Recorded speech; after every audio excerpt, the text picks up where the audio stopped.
wabarakatuh. Assalamualaikum warahmatullahi wabarakatuh.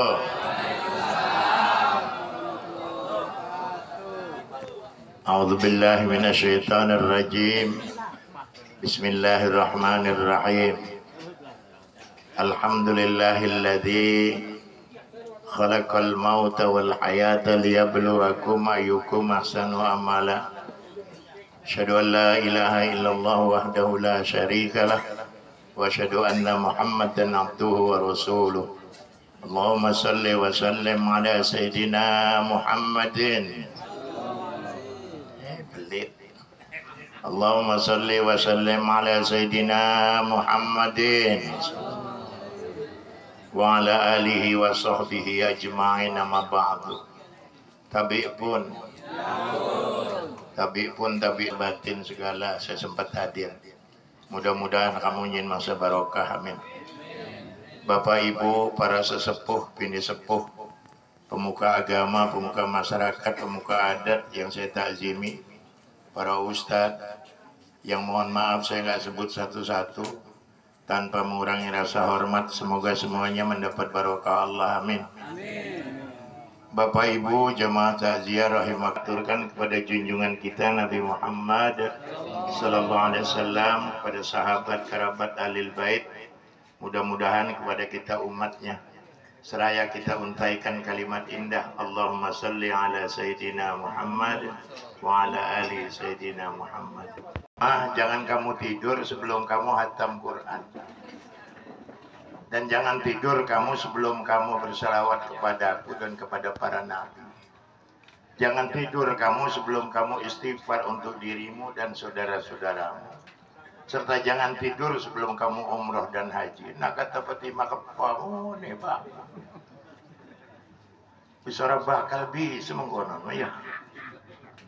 Begitu banyak sekaligus, Quran 30 juz, 114 surat. Bahkan ada yang bilang 32.235 huruf.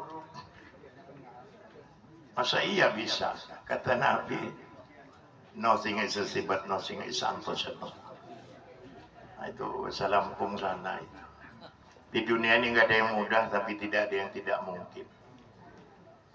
Bacalah Al-Ikhlas 3 kali, itu pahalanya sama dengan khatam Al-Quran. Kemudian bersalawat kepadaku, Allahumma salli ala Muhammad wa ala ali Muhammad. Berarti kamu sudah bersalawat kepada Nabi yang lain. Kemudian istighfar untuk dirimu, astaghfirullahaladzim alladzi la ilaha illa huwal hayyul qayyum wa atubu ilaih. Kamu juga sudah istighfar untuk saudaramu. Kemudian bacalah kalimat subhanallah walhamdulillah wala ilaha illallah wallahu. Itu sama dengan halnya kamu berpahala seperti umrah dan haji. Jadi banyak-banyak yang mudah di dalam Islam ini. Maka Islam disebut rahmatan lil. Cuman sekarang banyak yang mojok-mojok ini Islam tuang menteri agama. Yang hafal Quran calon radikalisme. Iya, good looking, orangnya berpenampilan baik, bakal jadi teroris. Wow. Sementara yang bertato banyak nggak disebut teroris. Tato tengkorak, tato layangan di dada. Gawainya markir, salah itu. Kalau tato tengkorak minimal megang pasar satu baru Nah Bapak Ibu sekalian rahimakumullah, ini juga yang jadi masalah buat kita. Kenapa? Karena kita diciptakan Allah sebagai makhluk yang paling sempurna. Khalaqal insana fi ahsani. Makanya kita bersyukur sampai malam ini kita masih jadi manusia. Amin. Ada yang bukan. Alhamdulillah sampai malam ini kita masih jadi manusia. Mudah-mudahan kita jadi manusia bukan cuma sekedar manusia yang tahu diri, tapi juga punya harga diri. Sekarang banyak yang punya harga diri, tapi nggak tahu diri. Ini banyak. Maka Al-Ghazali jauh-jauh bilang, manusia nanti muncul dengan 4 tipe. Yang pertama manusia yang tahu dan mengetahui dirinya tahu. Yang ketiga, manusia yang tidak tahu, tapi dia mengetahui dirinya tidak tahu dan selalu ingin tahu. Jangan pernah jadi yang keempat. Siapa itu manusia yang tidak tahu, tapi tidak mengetahui dirinya tidak tahu dan tidak pernah pengen tahu, tapi selalu sok. Ini banyak yang begini, termasuk, maaf jangan marah kalau banyak PDI sini. Ya, politikus PDI Jakarta itu, Dewi beres orang sama dia. Sampai-sampai Abdul Somad dibilang Ustadz kampungan. Kalau nggak ceramah nggak makan. Wow, dosen itu coy. S1-nya dari Mesir. Iya, S3-nya Maroko. Dia pakai kudung aja nggak beres. Poniknya keluar. Padahal kalau pernah tempatnya kalau nampak sama orang lain. Maka hati-hati Bu. Kadang-kadang perempuan ini, sibuk pakai jilbab, tapi rambutnya muncul keluar. Udah itu laki dimarahin terus. Makanya gara-gara pandemi ini, pengadilan agama yang banyak perempuan minta cerai. Karena lakinya ngasih duit dikit. Iya. Nah Bapak Ibu sekalian rahimakumullah. Apa deh? Dengeran Bu? Ya, cuman hungnya aja kan yang dengeran. Lajulah yang penting ada suara. Perempuan ini kadang-kadang nggak pernah beres sampai dia kita. Laki disalahin terus. Makanya kemarin ada di TV bininya ditujah. Karena kelewat cerewet. Jujur Bu, hati-hati jadi perempuan. Karena nggak ada laki yang jujur, betul. Mana ada laki-laki jujur dunia ini? Betul. Biar dia capek, nggak pernah ngomong capek lelaki ini Bu. Ini perempuan kadang-kadang marah terus. Laki pulang tiduran, enak lo baru pulang udah tiduran. Terus keliling kamu di masjid. Jangan tumpah ya. Kalau tumpah berarti kamu nggak beres. Bawanya air keliling. Selesai pulang. Gimana? Alhamdulillah nggak ada yang tumpah Pak. Kenapa sampai nggak ada yang tumpah? Saya nggak open dengan di sekitar saya. Itu hidup tuh mestinya gitu. Kalau kamu open ngeliatin orang nggak ada yang beres sekitar kita ini, betul. Ruwet. Yang pakai topi miring lah jadi salah. Yang jalannya nggak benar. Lagi seteru. Nah Bapak Ibu dan hadirin, oleh karenanya jadilah kita manusia yang pertama, manusia yang tahu dan mengetahui dirinya. Memang nggak mudah, tapi banyak cara untuk bisa mencapai ke sana. Jangan jadi yang kedua, manusia yang tahu tapi tidak mengetahui dirinya tahu. Ini bahaya. Dia tahu orang Islam tapi nggak tahu kewajiban. Orang sholat maghrib dia berantem nak bini. Bulan puasa, mentang-mentang puasa itu urusannya pribadi. Enak orang puasa dia berbadok di dekat jalan. Masuk ibu-ibu kalau beli bakso belanja, alasannya lagi menak. Ya nggak usah ditontonin ke orang lah. Banyak kita Bu, saya jumpain di pasar Bambu Kuning. Habis belanja mampir di Gang Raja Wali, makan bakso. Pakai kudung, ya Allah Bu. Minimal jadilah kita yang ketiga.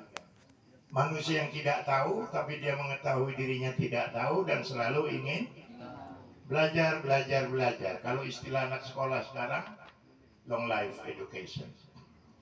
Cuma sekolah dilarang, ke masjid rame-rame dilarang, pilkada terus. Bahaya kita ini, betul ya. Ini nggak boleh, itu nggak boleh, tapi mereka ada laju. Ini jadi penyakit juga. Udah itu kalau di Bandar Lampung lagi rame, lurah mihak satu calon, dilaporin. Kan di Bandar Lampung lurahnya pegawai negeri ya Pak. Kalau sini kan dipilih. RT, orang lain nggak boleh masuk, cuma satu calon yang boleh. Nablis. Tapi inilah kehidupan. Maka jadilah kita manusia yang ketiga, manusia yang tidak tahu, tapi dia mengetahui dirinya tidak tahu dan selalu ingin. Termasuk malam ini kita kumpul, karena pengen tahu. Inilah hidup. Orang lain butuh kita, kita butuh orang lain. Jangan pernah jadi yang keempat. Manusia yang tidak tahu tapi tidak mengetahui dirinya tidak tahu, dan tidak pernah pengen tahu tapi selalu sok. Nah, itu contohnya itu Dewi Tanjung. Kalau di Lampung gawat itu, kirim panjang. Belum lagi yang namanya Abu Janda, gak ada yang beres. Selalu nuduh salah terus sama orang Islam. Untung dia di Jawa. Kalau di Lampung ada yang magas itu. Iya, saya Jabir aja ada yang magas. Apalagi dia. Kalian rahimakumullah, itu sebabnya manusia diharapkan kembali kepada dasar penciptaan. Wa ma khalaqtul jinna wal insa illa liya'budun. Tidak kuciptakan jin dan manusia kecuali untuk pengabdian kepada Aku, kata Allah. Ibadah itu ada yang mahdoh, sholat, puasa, segala macam. Ada yang ini nilainya juga ibadah. Amin. Kita kumpul ini insya Allah ibadah nilainya. Yang kita baca Yasin, Falaq, An-Nas, Ikhlas, Fatihah, baca kalimat-kalimat thayyibah. Kecuali kalau kita kumpul nyetel tip, goyang semua. Oleh karenanya Bapak Ibu sekalian, mudah-mudahan hadir kita banyak manfaat. Karena tujuan kita datang menghibur keluarga ini agar mereka tidak larut dalam duka. Jangan salah kaprah. Berduka yang tidak boleh 3 hari. Kalau tak ada laju agak 1000 hari ke kuawa, maaf ya, tidak. Bahkan ada beberapa ulama berpendapat, kenapa sih kita ada tahlilan? Kemaluan bengkak, laki perempuan sama. Seminggu mayat di dalam tanah, perut itu pecah. Dari mulut keluar kotoran. Semakin banyak kotoran yang keluar dari mulut, pertanda orang ini waktu hidup tukang fitnah, provokator. Berbarengan dengan itu, mayat seminggu dalam tanah, binatang tanah turun. Semut, rayap, cacing, kalajengking, lipan, bahkan ulat. Mulai makan daging kita. Ada yang memang nggak dimakan sama binatang, bahkan tanah diharamkan menyentuh tubuh kita. Terutama orang-orang yang hafiz Al-Quran, hafal Quran. Sekarang anak-anak ragu gara-gara Pak Menteri Agama bilang penghafal Quran calon radikal. Kuliah sama kulhu. Sholat zuhur kuliah kulhu, sholat asar itu lagi. Maghrib balik lagi, isya nggak pindah-pindah. Sholat subuh kesel layaknya, lu mau gua aja yang dibaca. Coba yang lain. Nah Bapak Ibu sekalian rahimakumullah, oleh karenanya Islam mengajarkan yang terbaik.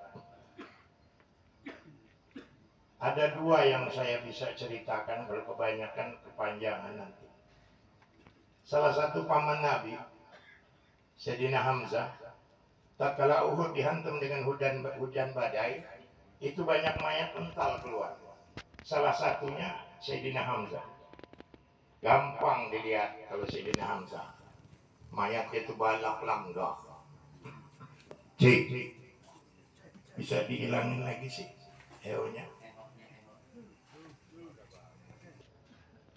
Sayyidina Hamzah utuh, tangan masih di dada kanan, darah masih netes. Banten, Senawawi Al-Bantani. Tatkala penertiban Ma'la digali masih utuh, maka perintah raja kembalikan seperti semula. Nah kalau kita wow, ya. Yang bagus ini kesono, kalau ada yang nggak betali, itunya gantung di sini.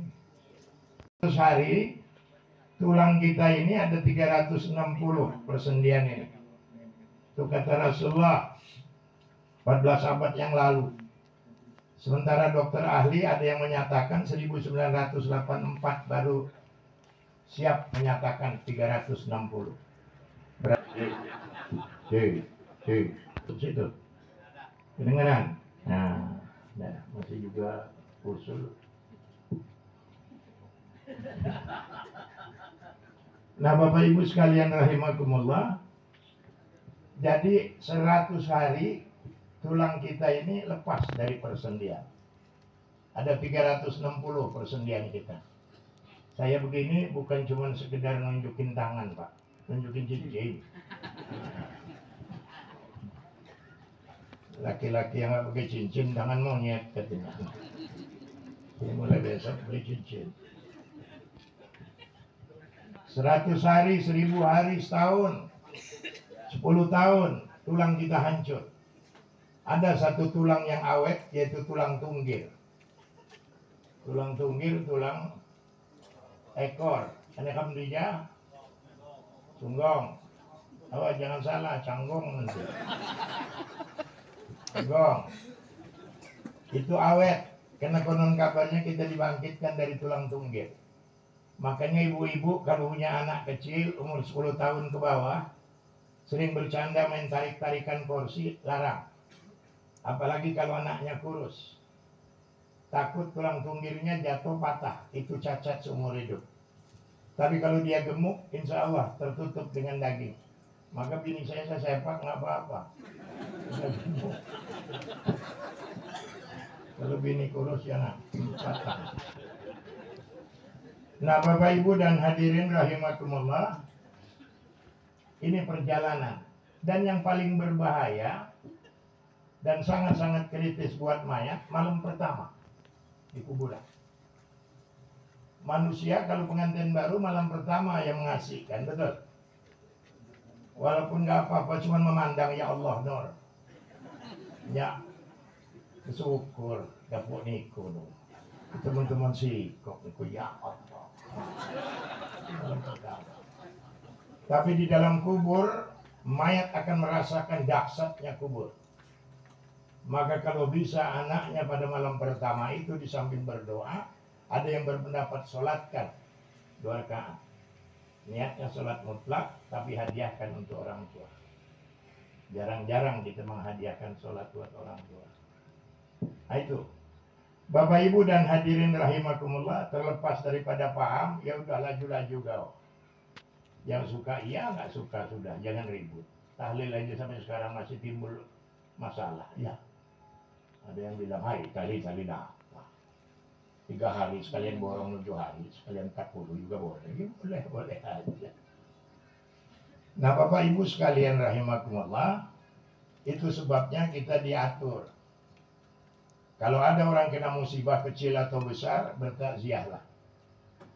Takziah dalam bahasa Arabnya, takziah bahasa kitanya menghibur. Hiburlah.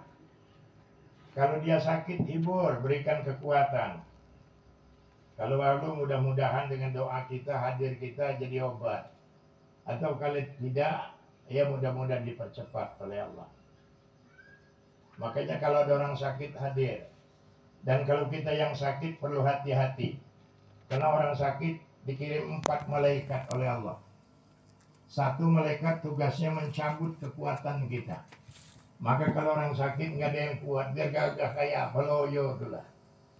Jalan aja dituntun, betul Pak? Nggak ada kekuatan apa-apa lagi, dicabut. Yang kedua, malaikat dapat tugas mencabut selera. Maka orang sakit seleranya hilang. Mau makan apa aja udah nggak enak. Biasa mindang baung, nggak kelihatan baung itu. Sembedelan, nggak ada rasa lagi.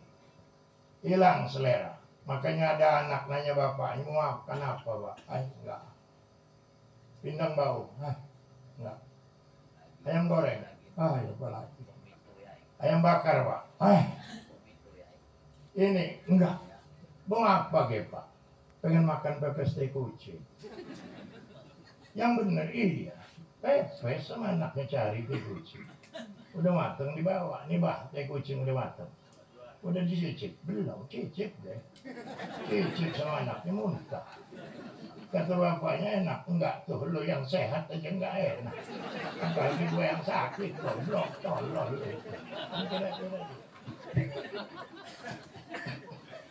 Selera kita dicabut. Yang ketiga hasrat, dicabut. Tugas yang ketiga malaikat mencabut hasrat keinginan. Dan ada keinginan keluar jalan, mau jalan-jalan, mau nonton film, nggak ada. Apalagi mau naik panggung goyang, nggak ada.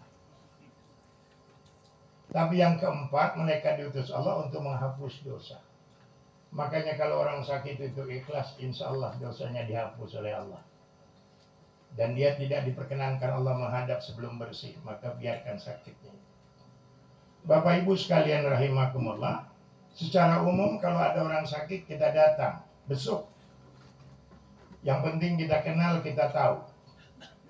Apalagi kalau di rumah sakit sekarang udah tidak boleh Pak, ngebesuk-besuk itu.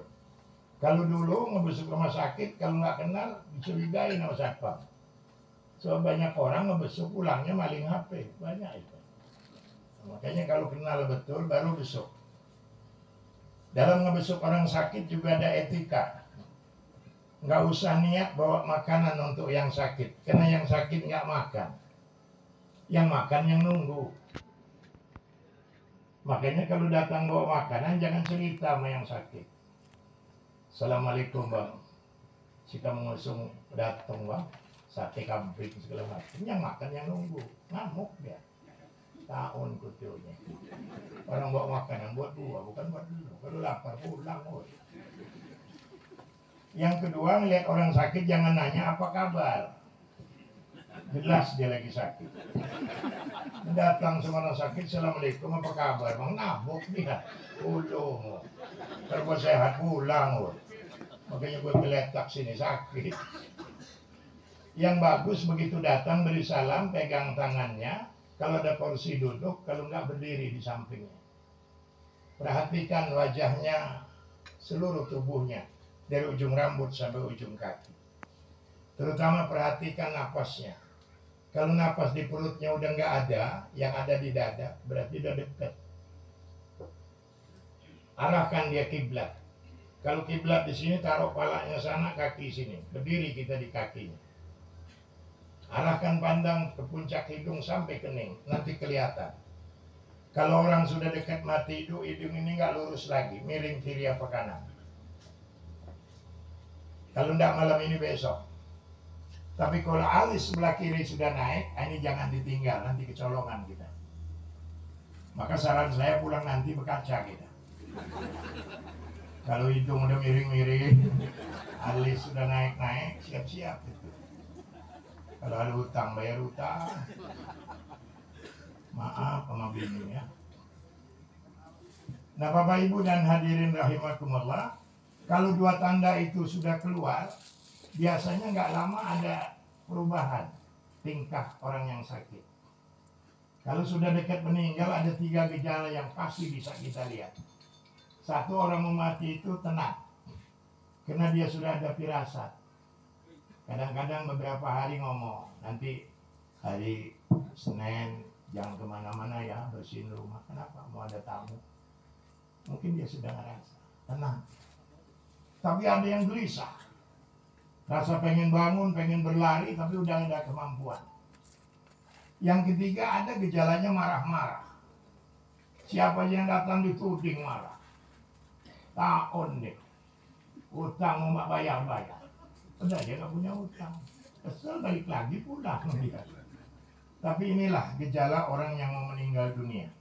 Maka saat-saat seperti itu perlu dihibur. Hiburan yang paling baik adalah Al-Quran. Boleh kita baca Quran, boleh. Kita diperintah Allah baca Quran. Untuk kapan dan di mana itu terserah kita. Mau di hotel, di depan orang mati, depan orang mau mati, di kuburan. Bahkan ada yang ngaji di kuburan. Begitu dikubur, anaknya nggak pulang lagi, bentang tikar langsung ngaji. Kenapa? Supaya munkar nakir nggak nanya. Tapi anjurkan kalau habis ngubur, anaknya jangan cepat pulang. Tetap berada di kuburan agak seberapa jam, zikirlah di sana. Begitu munkar nakir datang, malu dia mau nanya. Kata munkar sama nakir, gimana? Nggak jadi. Nggak enak, ada anak, entar aja. Jadi malaikat juga punya perasaan. Maka aman Gus Dur, sampai sekarang belum ditanya dia. Iya, karena kuburannya nggak pernah sepi. Pagi ada orang, siang malam. Tiap malaikat datang ramai orang pulang lagi. Terakhir malaikat Kaliawi datang.